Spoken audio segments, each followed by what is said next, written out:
திவ்ய வாசகனாகிய யோவானுக்கு வெளிப்படுத்தின விசேஷம். 15ஆம் அதிகாரம்.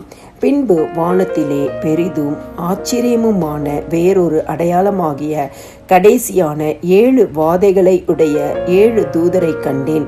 அவைகளால் தேவனுடைய கோபம் முடிகிறது. அன்றியும் அக்கினி கலந்த கண்ணாடி கடல் போன்ற ஒரு கடலையும் மிருகத்திற்கும் அதன் சொரூபத்திற்கும் அதன் முத்திரைக்கும் அதன் நாமத்தின் இலக்கத்திற்கும் உள்ளாகாமல் ஜெயம் கொண்டவர்கள் தேவ சுரமண்டலங்களை பிடித்து கொண்டு அந்த கண்ணாடி கடல் அருகே நிற்கிறதையும் கண்டேன். அவர்கள் தேவனுடைய ஊழியக்காரனாகிய மோசையின் பாட்டையும் ஆட்டுக்குட்டியானவருடைய பாட்டையும் பாடி, சர்வ வல்லமையுள்ள தேவனாகிய கர்த்தாவே, தேவருடைய கிரியைகள் மகத்துவமும் ஆச்சரியமுமானவைகள். பரிசுத்தவான்களின் ராஜாவே, தேவருடைய வழிகள் நீதியும் சத்தியமும் மாணவைகள். கர்த்தாவே, யார் உமக்கு பயப்படாமலும் உமது நாமத்தை மகிமைப்படுத்தாமலும் இருக்கலாம்? தேவரீர் ஒருவரே பரிசுத்தர்.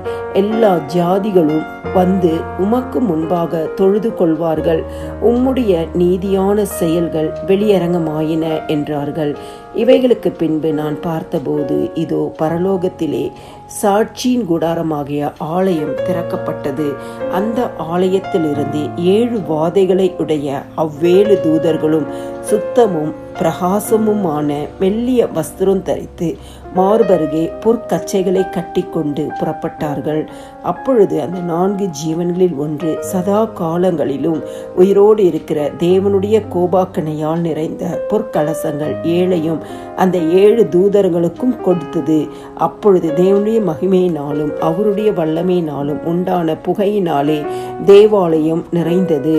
7 தூதர்களுடைய 7 வாதைகளும் முடியும் வரைக்கும் ஒருவரும் தேவாலயத்திற்குள் பிரவேசிக்க கூடாதிருந்தது.